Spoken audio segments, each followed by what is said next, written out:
Will Gomez as a person is someone, yes, real estate, but that's still relational. How are you a different creative director, a different father, a different coach today than last time I talked to you about that? You know, I always get so inspired by art. And I don't mean like painting. I mean like everything from movies to music. How many of you guys have ever heard a song that you go, I don't know what I feel, but this song communicates how I feel? All the Swifties in the house, you know what I'm talking about. That the rain cloud is a rain cloud, but it also brings growth. Because if you've been hurt by someone, yet you still choose to love them, I think that's love. That's Jesus.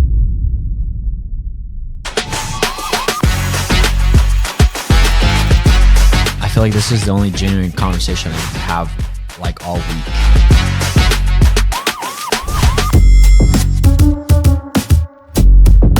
John Daugherty, welcome back. Hey, happy to be here, Willie. Dude, I was looking back. You were episode number 4 for this podcast. Whoa, and look so tell me about your podcast. How many seasons have you been doing it now? It'll be 4, and this will be episode number 99. Oh my goodness. So we're about to be at 100. Let me ask you something.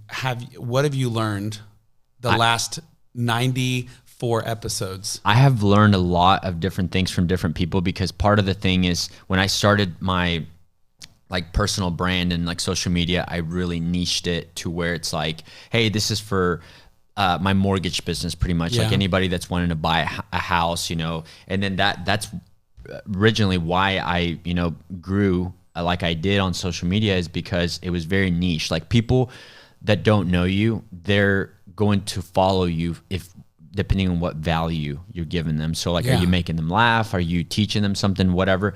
But then whenever this podcast kind of came on accident, really, I was like, I don't want to niche it down. So now we have 2 podcasts. One is completely real estate, and this one is just like, hey, I just want to have people on that I want to talk to and I want, you know, potentially learn something from. And but out of all the things that I've learned, what I will say, I've learned that in 2024, it's really hard to have conversations with people, like genuine conversations. And I know that this is kind of seems like kind of weird saying that, like both have us being on a microphone and having headphones, but because most people would be like, how is that a genuine conversation? But we're so used to like our phone buzzing, our watch, like this and distractions. Yes. So, so what I've learned is that having a genuine conversation with somebody is it's actually like an art, and and that's what's motivated me. Like forget everything else that's, you know, came from this. I'm like, that's what I've learned. It's like you can still have something, but you have to kind of work at it. It's not just going to come easy, you know? Do you feel like you've gotten better at it? Yeah. I feel like I have, but I'm wanting to, pretty much, I feel like I've gotten better overall at even just everyday conversations, you know? So, when did you notice it? What was the time where you were like, all right, I'm in this mid conversation, and you had an out of body experience, and you looked down at Will having this conversation with someone else, and you were like, I'm crushing it. I'm doing good. Who was it? Well, I feel like I've had a significant difference. Like when was the time where you're like, this is significantly different than I used to communicate? It was probably around episode 20, and that was right around the time where I've had people on, and then they would be like, whoa, like, you know, like that I can't, because one of the things when people come on, they're like, what are we going to talk about? Like what, you know, so it's fully my responsibility to, you know, take just a conversation, but make sure that it's something that people can truly like learn from, benefit right? From. It's not just like, you know, for like one of the things, so, you know, you and I have known each other for a long time, and I had to go back and look at that to make sure that we're not talking about just the same exact thing, right? Because it's so easy to just go back in and say, dude, I can't believe I met you over a decade and met you at that restaurant and all this stuff. And, you know, for anybody that wants to know that story, they can go to, you know, the 4th episode that actually we had the cameras, we because of I wanted reels, we had them vertically. So whenever we posted it, it was like, you didn't know what you didn't know, right? So it's just funny going back to and seeing that. But I also feel like you've grown and changed within the last 96 episodes. 100%. And one of those being, I'm a dad now. Yes. So fatherhood. What is the thing that you're like, I didn't think I was going to like it, but I do? What is it? I think everything. I need a more specific answer. You know what's funny? I feel like I'm your guest on your podcast right now. I love it. I love it. I mean, this is your podcast. I want to know. I love it though. No. I okay, love. say the answer, Will. So I didn't think that I was going to love being inconvenienced. So like interesting, because you're like a structured. This guy actually has a timer on right now, and it's like if we go over, I'm gonna get shot, I guess, by used to be Sarai, but now Sarah, who's helping produce this. Anyways, so yeah, just kidding. And that one. So of the you things, loved. So you're like, I'm surprised that I enjoy being inconvenienced. Yes. So I just went to a conference last Friday in Dallas, and then so ended up bringing Destiny and Mav, and they kind of just chilled in the hotel while I was doing the conference, and then we're like, we'll make it a family trip. Yeah. And then we were like, hey, we're in Dallas, so what can we do? And so Saturday. So the conference was just Friday. So it was like Saturday was like, hey, let's go to the OU Texas game. And then they're like this, and we were like, the state fair is here. Maybe we just go to the fair. And then we're like, Sunday there's a Cowboys game. Maybe we do that. So those are like the three things that we're like, we got to do at least one of them. Like we're here. Yeah. Well, we ended up doing none of them. We ended up going to Peppa Pig's World of Fun of Play. And that was great. That was good, but it was just like, it was just like, man, before having a kid, I thought like, man, that would really like just annoy the crap out of me that I didn't get to do one of the three things that, but now I was just like, I just had a great time because I just know, the other thing I learned and then the other thing I learned is that time just flies, dude. Yes. Like it still feels like it was like 2 years ago that I met your first child, Blythe. Oh my goodness. And how old is she now? She's 11. 11. And then so I feel that it's helped me kind of be in the moment a little bit more. Yeah. But how has your, like, since I last, you came on, like, how has your overall job and life, which is kind of hard to ask that because I feel like your job is kind of like my life. Yes. Yeah. Like, I don't know if anyone else, I think just correct me if I'm not going where you want me to go. But as any of you guys who are listening and watching, I'm sure all of you have been in that place, especially if you're someone driven. Like Will is a very driven person. There are people in this room who are helping produce that are very brilliant and gifted and talented, behind the scenes people. They're also driven. It is hard to separate your identity from what you do.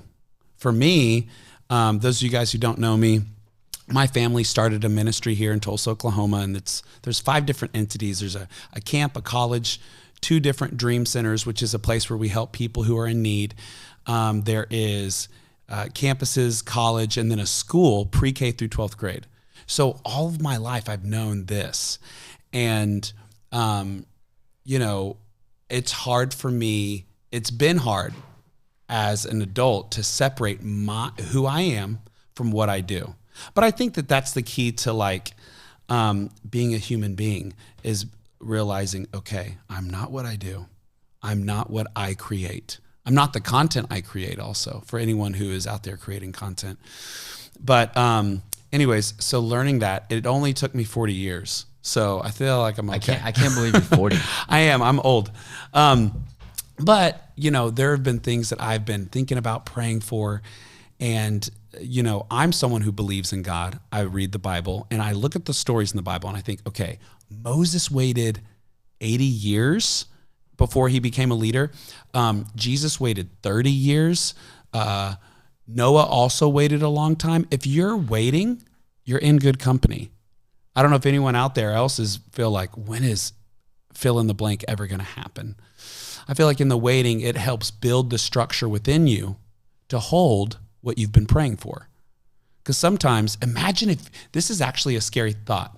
Imagine if you actually got what you wanted right now. Some of you, it would crush you. Sure, people are like, well, I want $1 billion. Well, we see that happen kind of with the jackpot. When people went in and then I'm like, oh, they did not have the internal structure to hold the blessing that they got.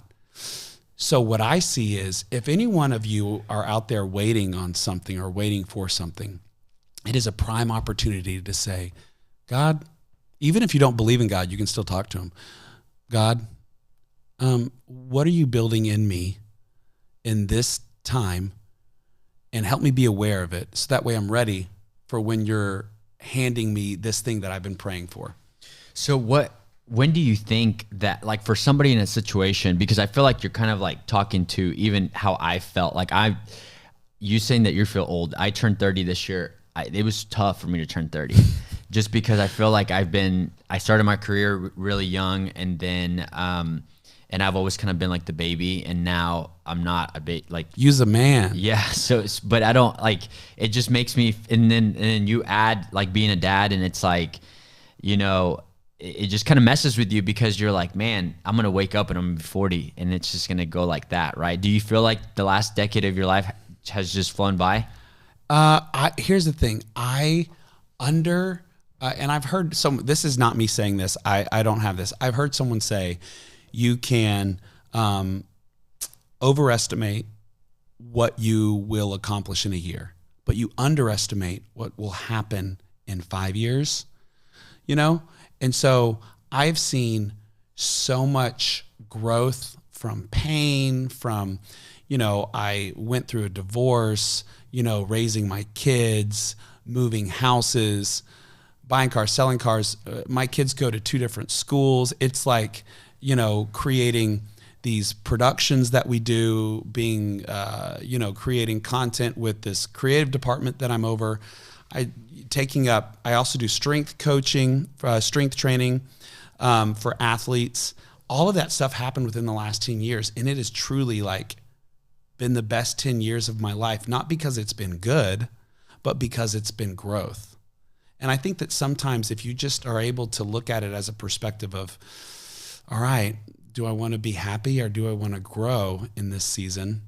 There's been seasons of happiness, and then there's been seasons of growth, where growth is not always easy. It's painful. So it's kind of like you're either seeing the glass half full or half empty. You're either look at the last 10 years and say, man, like I really grew from everything that happened. Yeah. Or you could say maybe like, man, that flew by and I wasted a lot of time, or I went through some stuff that like sucked really. Oh, absolutely. So, so one of the things that I've been kind of going through is just, I don't want to wake up and be 40 and be 45 and be like, still doing the same thing that I'm doing, and the industry that I'm in, there's it's lot demanding. It's demanding. It's very stressful. But what I was going to say is that there's a lot of people that like will reach out to like recruit you to go, you know, work elsewhere and everything like that.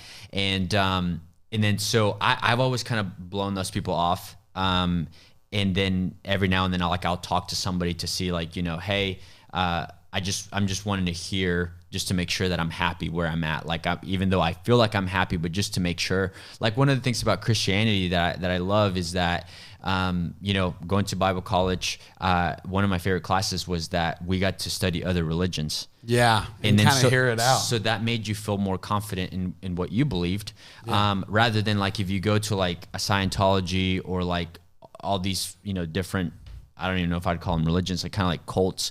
They're like, no, you can't go and see anything else, because like pretty much they know like if you're exposed to like other things, you're probably going to leave. Yeah. So anyways, and then lately I've had to have a tough conversation, because I'm just like, man,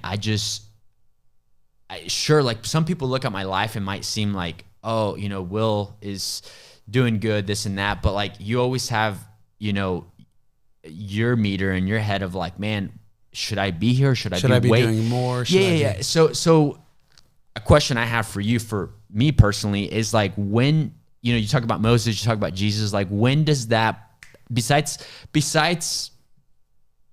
Jesus, I guess, because he's the Son of God, but it's like, when do you know like, hey, right now is the time to start, you know, that, or like, walk me through times where you've been in a waiting season. And then you're like, oh, hey, the waiting season's over. Like, because a lot of the times that opportunity, it has either been there the entire time and you're just not supposed to take it, or that opportunity never, presents itself the way that you thought it would. And then maybe something else comes up and then you're like, well, maybe this is what I'm supposed to be doing. All right. I want to make sure that I answer your question appropriately. So one thing for me is that as I got older, what I wanted in life changed. What did you want to be whenever you were like growing up, especially how you grew up as a PK kid? Oh, I did not want to be involved in the church. You didn't at all? No. Okay. I would be forced. I had 3 siblings, and we were forced to always sing together Mother's Day, Father's Day, Christmas Eve. I felt like we were the Von Trapp family, and it was, I always screwed it up. I would always forget the words, the solos, and I was like, I don't want to be on this stage. I don't want to work at church, and all those things. But my siblings, they studied theology, and they were involved in worship. I was like, I just really fell in love with sports, and so there was a season where I was like, oh, I want to be an actor. I want to be on movies. I want to be famous, because I loved the arts. And then there was a season where I was like, I just want to be around sports, and then as I got older, it is unique to me how I had put God in a box of what ministry looks like. And what I'm doing now, it is ministry, because I believe that ministry is showing people the kingdom of God and heaven on earth and what that looks like, and what it looks like for God to be your Lord and your Savior. In different avenues. You could be a dentist, or you could be an actress. You could play in the WNBA, or, be a zookeeper. But once I was like, God, you're much bigger than the box I put you in. So there was a lot of things that I had to radically accept about my life. And so through some painful situations that I walked through personally, but the last 10 years, what I really, really wanted was just to be, and this sounds so corny, but I genuinely just was like, God, I want to be in your will. That's it. Like it came down to that. There was times where I was like, oh man, we launched a downtown campus for a while. And I was like, all right, so I'll do this, and I think that our emotions and our dreams are great. But what I've realized is, if you force something to happen, you will never be happy once it's there. If you have forced it, But if something comes to you, some people who don't necessarily believe in how God works, they call it serendipity. That's a word. But serendipity moment where an opportunity falls in your lap and you're like, oh my goodness, this is a God thing, because I couldn't have done this on my own. Then it's not forced. In the Bible, it says the favor of the Lord rests. So favor is not forced. It rests. So you can't force favor in this realm of business or in this realm, because then you become a tryhard, and then everything that you've accomplished, you've done it on your back. And now that weight, that burden is wearing you down to where, you see like, there's a guy named Rick Rubin. Have you ever heard of him? I don't think so. Okay, so Rick Rubin is a producer. He helped produce I Got 99 Problems in It, Ain't One with Jay-Z. Okay, and he's done so many, like from Death Row Records to famous rappers to singers. He doesn't play music. He doesn't play an instrument. He looks wild. Big white beard, lives in Malibu. He wears like different colored glasses. He just looks like a white bearded monk guy. But everything he touches turns to gold when it comes to music. From Adele. Oh yeah, he's been on Huberman. Yes, Huberman loves him. Yes, yeah, he's amazing. Yeah, okay. And he has a book called The Creative Act, which I tell everyone, if you believe in God or you don't, read it. It is awesome. But he is someone who's an inspiration to me, as he is to many people. But he talks about how, and he uses the term the universe, how the universe brings things to you. Like if it's meant for you, it'll happen. And if it's not, be ready for something better. And so I know I'm not really answering your question, but I'm wanting maybe shift the perspective of people who have been waiting and they go, so when do I do this? And when do I do that? You won't have to ask when it happens. Like you will know. If you're asking, you haven't missed it. Does that make sense? Like if you're like, have I missed it? Should I do this? Should I do that? You haven't missed the boat yet.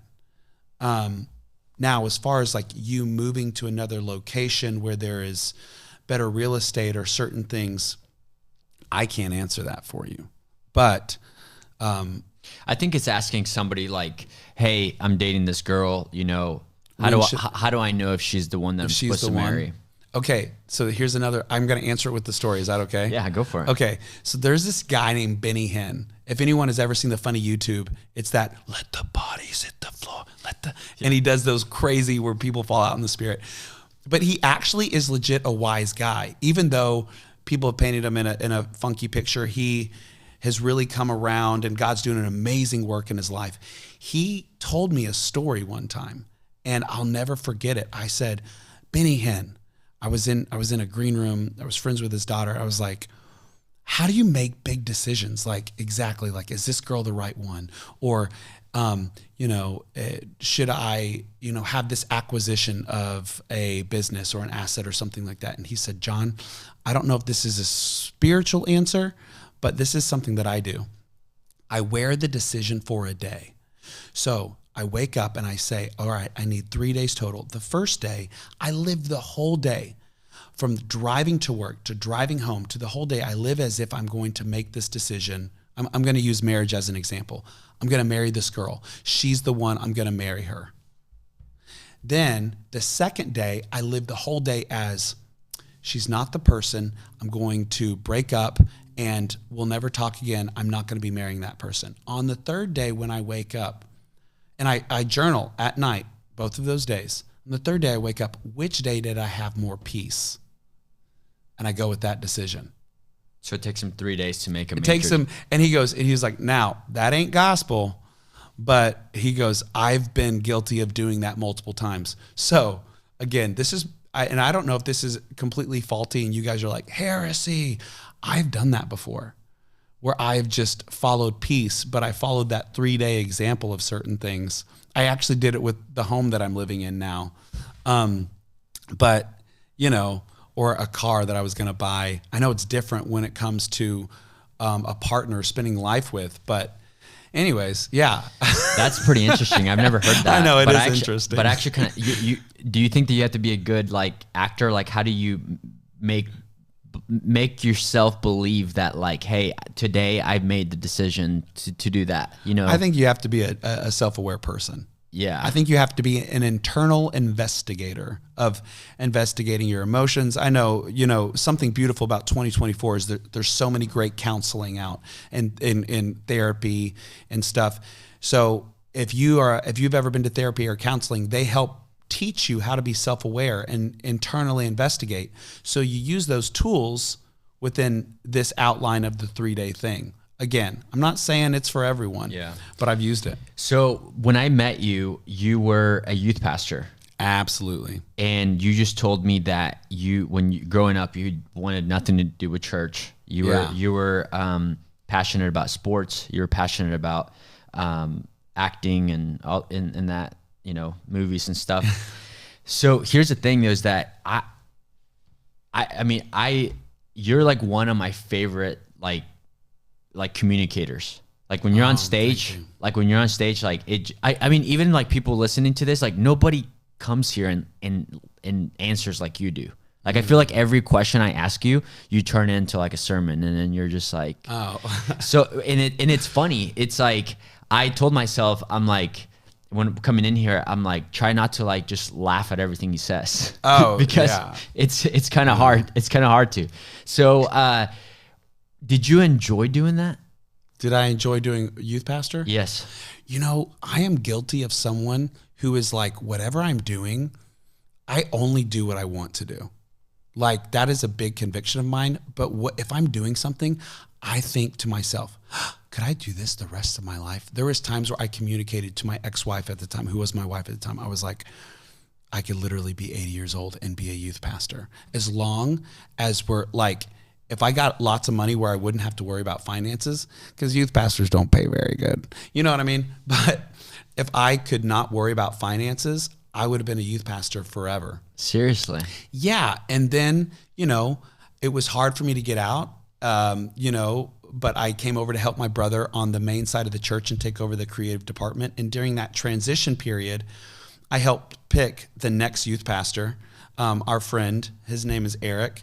And whenever I would see on social media the youth like having a great time, and I would be over at the midweek service, and I was like, wah, wah, wah. I was like super sad. I missed it. And then after 4 months, I think that the emotions wore off. But that's why I always try to be like, are my feelings facts? Yeah. Or are my feelings truth? Because truth and facts are always changing, but truth is like, what something is true. And so I had to go back to, okay, John, what is true? All right. The truth is you're supposed to be doing what you're doing over here with your brother in the creative department. Yeah, but it's not as cool as what I was doing. And it's okay to feel that way, but those feelings don't mean that you made the wrong decision.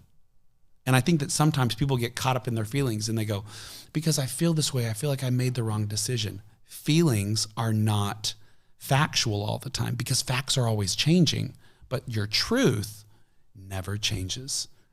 At least for someone who bases their life on not relativism, but like for me, I base every truth on the Bible. Okay. So at least I have something to come back to. Like, is this true?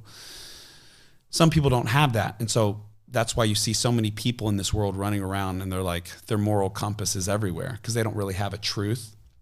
But if you know your truth, that's the thing you can continue to come back to, even if you don't feel the truth. So that's so crazy to me that you felt like that. I didn't really even know that. I as much as I know you, I feel that whenever you got to do the creative side of things, that you would have been like happy. I was happy. I'm just good at like faking it. Yeah. Faking it until you make it. Yeah, I'm good at, yeah. But then I ended up falling in love again. And then I was there and I thought, I could do this for the rest of my life until I always say 80 years old or the rapture. I believe in it. Some people don't, but I do. So that, like I said, I am guilty of a person. I'm guilty of whatever I'm currently doing. I'm like elbows deep, all in. I'm like, I could do this for the rest of my life. And then whenever those situations change, I go, okay, this is a transition period. My emotions are going to lie to me and say, you made the wrong decision. Know that.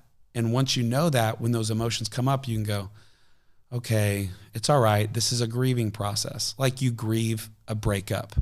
You grieve a season ending. You literally are having a funeral I had to have a funeral for no longer being a youth pastor.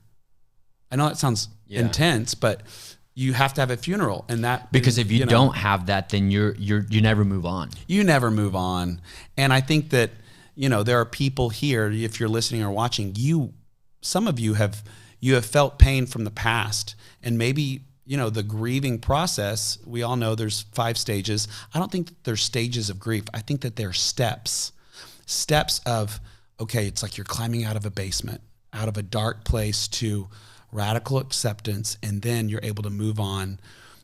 So if you're experiencing that and you're listening or watching, but just know that maybe it's just going back to it and being like, did I grieve this properly? Even if it's leaving a job, because you get connections to personalities and friends. And then anyways. So within that realm, let me ask you this. How do you deal with, I've been going to Victory since 2012. Yes. So it's been 12 years or something like that. That's insane. It's crazy. And so to me, I've been going there long enough that I've seen people come and go, right? 100%. And it's always kind of like, I try not to like talk about whenever somebody that I know used to go to Victory. Yeah. And then they're like, oh, we're going to this other church. Like I try not to like even like, let's go to the next subject, just because like, Yeah. Even though I've never been like worked for a church and stuff, like I know that there's like a lot of, In weird entanglement feelings. Yeah, just layers. So, and that's coming from me, that I'm just like, dude, like I'm just a guy that comes to church, right? Yeah, but that's a real feeling. So, and that's not atmospheric. But I'm curious on how you deal with it, knowing that like your family built that church, you work for the church, like people have, and the reason I'm asking that is because for me, it, like on the business side of things, like it's hard sometimes knowing like, hey, we got to let that person go, right? Yeah. And I'm talking about whether they're on staff or not, or there's been people that are like, hey, I found a better opportunity, I have to leave.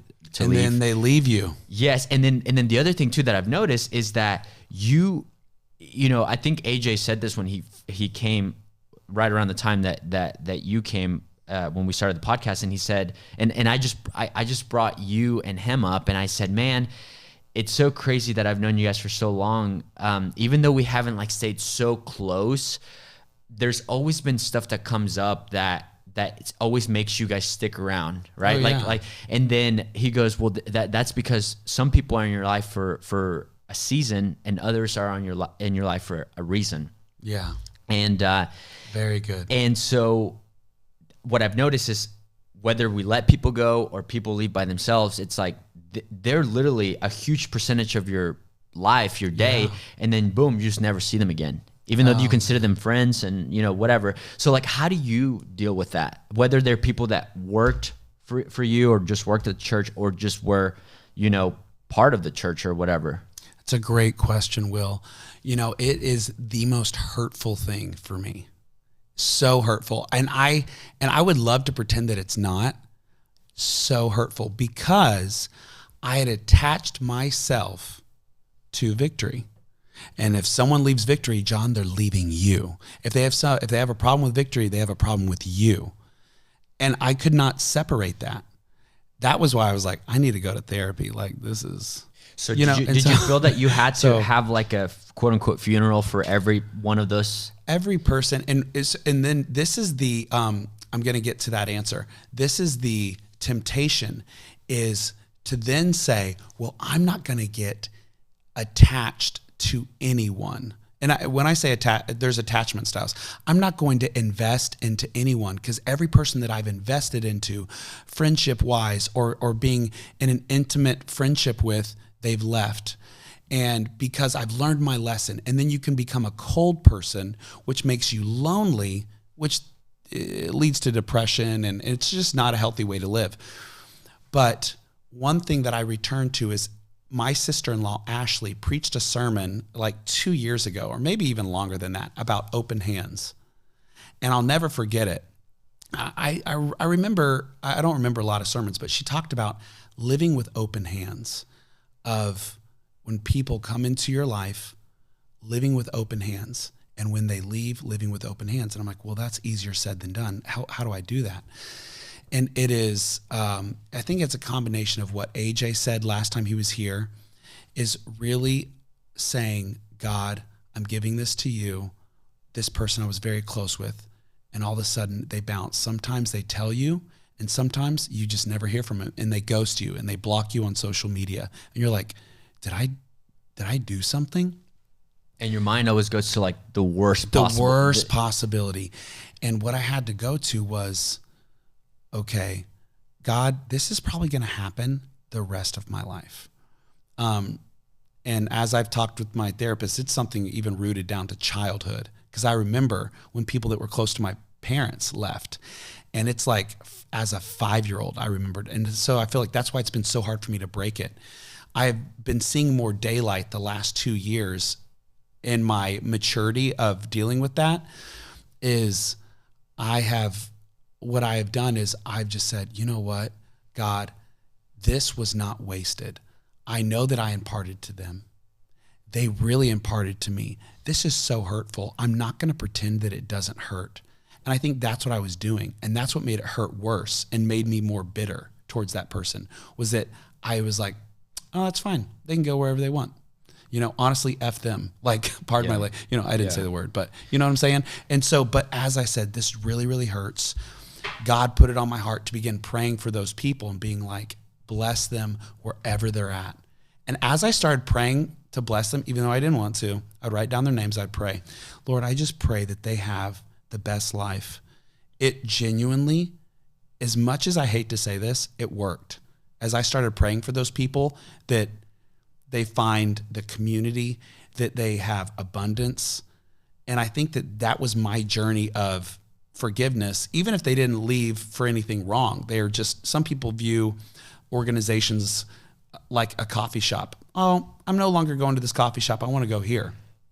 Sometimes it's not as big as a deal to people to go, hey, I got a better opportunity here, so I'm going to go here. And it's just, Yeah. And so learning how to be like, okay, pray for them, bless them on the way out, but still process it through. That's why I think it's important that everyone has someone like a friend or counselor they can talk to and process that with. And one of the things that, and I can relate to that just because I truly feel like my business changed whenever I felt that, let's say if I was taking a big part of my business is real estate agents. So like taking them out to lunch, taking them out to different things. So much yes. time. And then for me to just scroll through social media and be like, oh, like they're using somebody else. Right. And then, so, and then even like whenever I try to help people, and you're spending, because the older I get, the older I realize that what's more valuable than money is time, because you're not going to get that back. Right. So if I, like right now, I'm coaching a handful of loan officers, and it just like still, I can relate with what you're saying, because I've grown past that, because I heard Zig Ziglar said, if you give others what they want, you're eventually going to get what you want. Mm-hmm. So when I heard that, it changed my mind, and it made me care less of being like, okay, I'm going to sit here and teach John how to do this, and whatever he does with that, whether he actually does it or even if he stops being my friend or whatever, like that's going to come back to me. Right. So, and then the other thing I was going to say is that you always talk about, you're like, whether you're a believer or not, but with what you said, when you started praying for those people, it started getting better rather than being bitter about it. I don't know if you knew, but it's been scientifically proven that you can't be like stressed or angry and thankful and happy at the same time. Yeah. So anytime when I become stressful, whenever I become like a certain feeling that I know I shouldn't have, I just start becoming thankful. And just even a lot of times it comes out forced. Like, I'm thankful that I have a car. I'm thankful that I can walk. And then from there, it moves me away. It moves me away from that feeling that normally it would have lingered longer. So it sounds like with you, you can't be bitter and be praying for somebody really at the same time. No, that's good. And it sounds like God has done a work in you, Will, within the last 7 to 8 years of learning, like what you said, investing so much into people and then them bouncing and you having to learn that. I think every person can say they've had to learn that and resist the temptation to become a robot, to where you're like, here's the thing, blah, blah, blah, blah, blah. I'm not going to relate or invest into you because you're going to leave anyways. So have a good day. Yeah. Like, that's a temptation to do that. But it's less about them leaving, and it's more about who is Will Gomez as a person. Will Gomez as a person is someone who's a teacher, who's a coach, who's a father. All of those are relational things. Who is, yes, real estate, but that's still relational. Realtor is also relational. That's like the Greek term with it.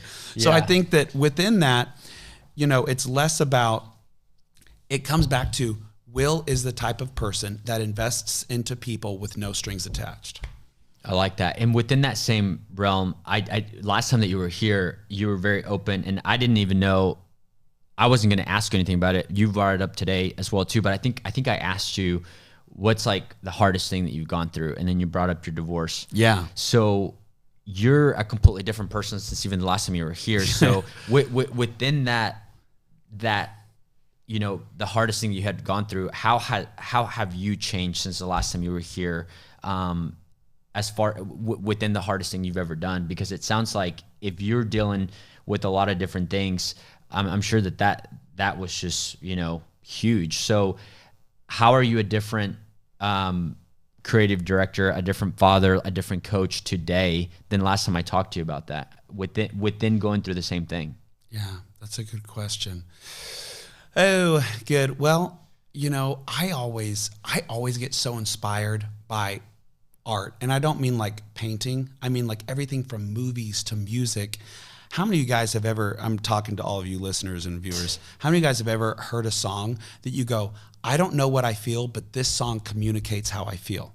Yeah, that's happened to me before. Okay, yeah, everyone does. Everyone has that. I mean, all the Swifties in the house, you know what I'm talking about. So anyways, but for me, there's this song by Joni Mitchell, and it came out, I don't know when, but it's an older song, and she does it with an orchestra, and it's called Both Sides. And the song goes, I learned to love from both sides. She's learned to look at life from both sides now. That the rain cloud is a rain cloud, but it also brings growth. That, and then by the end of the song, she goes, I've learned to look at love from both sides now. And she continues to say, I really don't know life at all. So she brings up all of it's a beautiful song if anyone wants to go listen to it. But that song, I probably listened to it maybe 400 times because it was the only thing that communicated the way I was feeling. It's taught me to look at life, love, parenting, ministry, coaching. I've learned to be like, okay, there's another side that I've never discovered before to love. And the side of love would be someone like, I have a newfound love for my ex-wife with how she parents our children. Because my goal is I want my kids to be healthy. We're split right now. Like she has them beginning of the week. I have them at the end of the week. But at the end of the day, they do have a mom and a dad. We're not in the same house, but I'm like, can we be on the same page about the kids? And we have been, and I have found a newfound respect, and it is a love. It is not a romantic love, but it's a new type of love, which is odd. I was like, I think I was so hurt and, but that's what God has been developing in me. And then when you look at that on, when, like going back to what we were talking to previously, when someone leaves you, like a friend or something, I have a newfound love for, man, that season of life was so amazing with this individual. When it comes to a friend or maybe a coworker, or man, whenever we created things together at work, it was so special.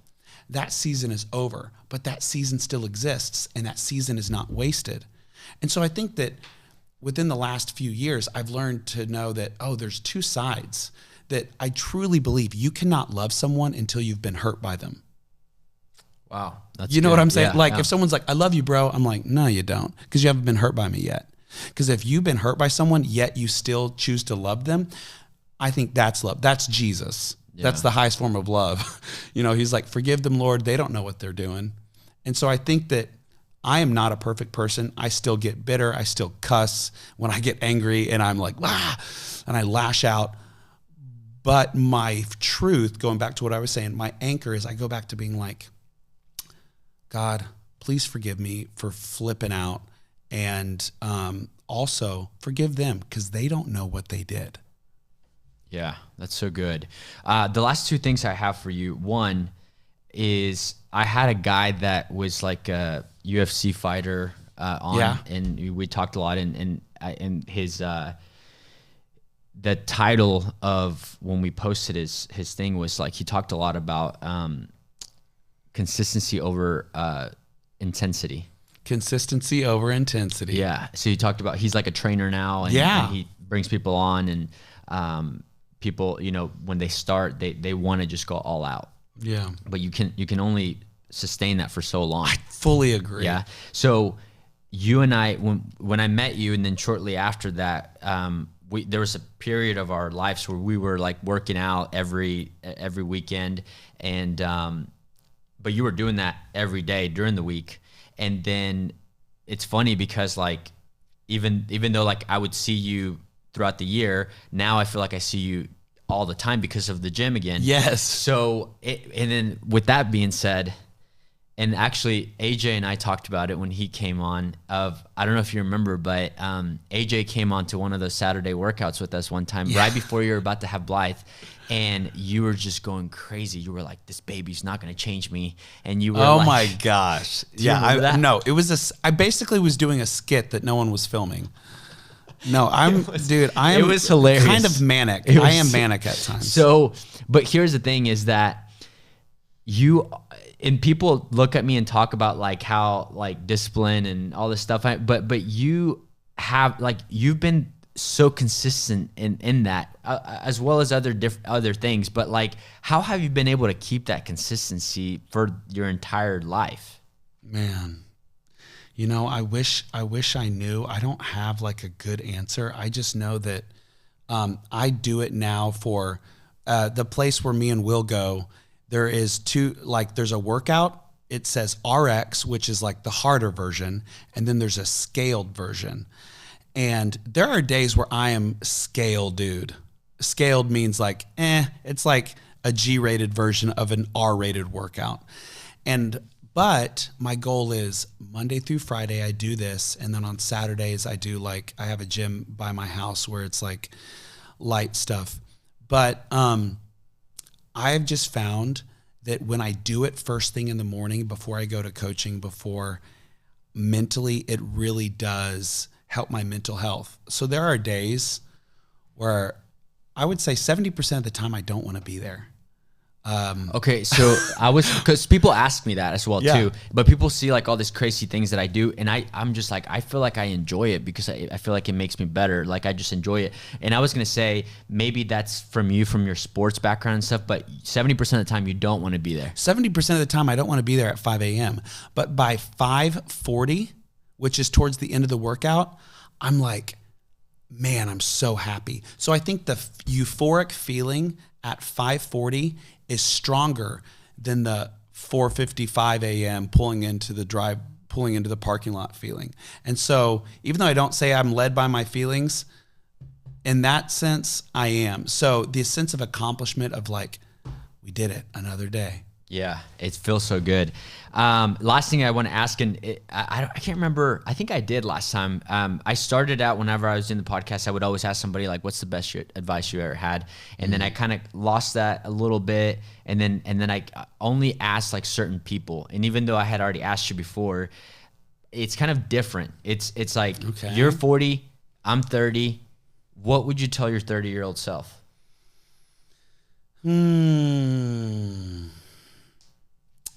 The view is worth it on the other side. The view is worth it on the other side. So at 30, you're looking at the view. Explain that to me. Explain it to me. Well, I think that one of my favorite things sorry, I always answer every question so long. So just cut me off. Just end the podcast. But you remember Sarah she's going to shoot you if we go over time. Yeah. No, yeah. She has the gun. It's pointed at my head. So Jesus, after he performed a miracle, he goes, let's go to the other side. And it says that, the other side. Let's go to the other side. On the other side, they encountered a demon-possessed man, that was nuts, but there was freedom. And he brought freedom to this demon-possessed man, and it shocked the town. But in between the miracle and the freedom of this possessed dude, there was a storm in the middle of the lake. And they all thought they were going to die in the middle. Between 30 and 40, I thought I was going to die in the middle. Really? But now that I'm on the other side of the lake and I've faced my demons, the view is worth it. And there's freedom. So I've used that story as an outline for me personally, just in my life. That's why I think, John, you're 30, you're going to feel like you're going to die in the middle, but the view is worth it on the other side. Whether you're climbing a mountain, this is an allegory, you're climbing a mountain, the view is worth it at the top. It's just so hard on the way up, but you're up on the top, you enjoy, you celebrate, and then you go, but there is another mountain. Yeah. Peaks and valleys. Peaks and valleys. Dude, that's so good. Last thing I wanted to ask you is there anything you want to give away for the Christmas play and tell us when it is and all that stuff? And by the way, I have so much even more respect after seeing. Will is actually, guys, just FYI, if you pay close attention, he's actually in a portion of the production. That's all I'm going to say. That's all I'm going to say. But anyways, can I just say it's a very small portion that took 4 hours or 3 hours? It does take a long time. So with that being said, like that, I have a lot more, I mean, even we were talking about last time you were here, it looks a lot different. Like people, watching this, they're like, I want to have a podcast. Like it's just talking, right? But it's like, you guys have a beautiful setup. You have people who are very gifted and talented doing all of it. So is there anything you want to tell us? And the reason I wasn't even planning on asking you this is because the way that you explained it to me, you probably don't remember it, but you told me the whole thing. And then just like you're right now in my like reading plan for the Bible, I'm actually in the story that you just shared. But I didn't think of it like that. Like you see things like so different. It is crazy, but that's part of your gift. So is there anything that you want to share with that? I've always been fascinated with the backstory to any story that's told, like Little Red Riding Hood. Who gave her the hood? Who made it? And I think. Did you ever find out? No, but like those are the types of things that when everyone's like, whenever you're reading the Bible, like is that? Yeah. So I can't. That's just how my brain operates, and so I'm like, okay. So if Jesus was born in Nazareth, and then at 12, his parents lost him, and then they found him in the temple. There's these things called the silent years that people don't have text about. There are some guesstimations, but it's between the age of 12 and then when he steps into ministry at 33. So I'm like, whoa, the silent years of Jesus. And all it says is he grew in stature and obedience. And I was like, okay, well, how do you grow in stature and obedience? And so I thought, you know what? What if we explored those years of the silent years of Jesus and what it takes to be a king? So the title is King of Kings, and Christmas is part 1 and Easter is part 2. And if you only come to Christmas, we're going to end it in a way to where, we celebrate the birth, and it's going to be very awesome. It's a wonderful story. There will be a twist at the end, but we're going to leave you with something awesome, but there is going to be a cliffhanger that hopefully draws you back to part 2, which would be Easter. And we've never done this before. And on Easter, if people only show up to Easter, it'll go previously on King of Kings. And we'll show a recap so everyone's caught up. But it is a tangled web of kids becoming adults, like all of us are, and who those adults are in the Bible and where they were at the birth of Christ. And for anybody that has never seen one of these, they're always like the way you're explaining it, but it always makes sense when you watch it. Oh, yeah. Right now you're like, this sounds so weird. But basically, if you're like, this is a turnoff, you can always go back and watch a past one, Victory Tulsa Productions on YouTube. You can watch any of them and just see, is this my vibe? If it's not, that's fine. If it is your vibe, we would love for you to come. It's part film. It's part stage, and it's sporadic.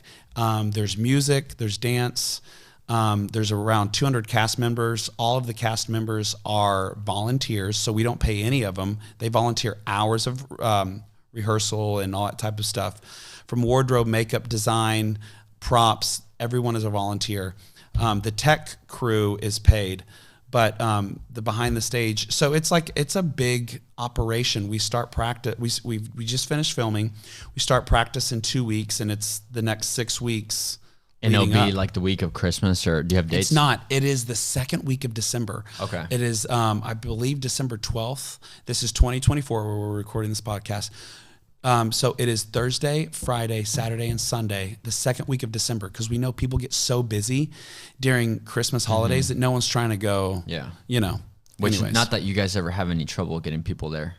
How many Yeah. people watched the play overall last year? You know, I don't have the numbers in front of me, so I don't want to say, but the auditorium seats close to 4,500, and so we've had, you know, packed shows. We do about 6, and so that's live. But then our online audience is always greater because we do multiple online showings to reach an international audience. So, John, I did go over time, but I enjoyed it. I really appreciate you, Thank man. you. I was, and this is what I'm talking about. I see you all the time, and it's like, you can't have a conversation like this. yeah, Appreciate you, bro. appreciate you too. See ya.